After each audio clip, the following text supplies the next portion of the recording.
দিবেন না। যদি কোনো সন্দেহজনক ব্যক্তি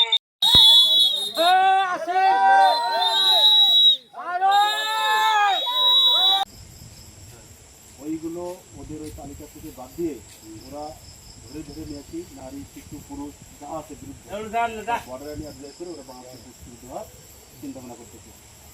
এর জন্য আমরা কোনো ক্রমেই একটা লোকও বাংলাদেশে আমরা আসতে দেবো না, একটা থাকবে। কারণ আমরা বাংলাদেশে আসতে দেবো না। কারণ ওরা যদি আপনাদেরকে নিয়ে আসার উদ্দেশ্য একটাই হচ্ছে যেন ইন্ডিয়ান লোকজন বাংলাদেশের জন্য না আসে। আর হতে পারি এই যে মানে ইনফরমেশন করে একটার পর একটা আসতে থাকে, তার খালি শুধু রাত্রেবেলায় আসে, দিনের বেলা কিন্তু আসে না। এই যে এখন আসা শুরু হয়েছে না, আর সারা রাতে চলবে এইরকম। আর সারা রাতে আমাকে নিয়ে থাকতে হবে, তোমাদেরকে নিয়ে সাথে থাকতে হবে। তোমরা তো ভালো থাকবা, চলে যাবা পরে কিছুটার পর। আমরা থাকবো। যদি মোবাইল নাম্বার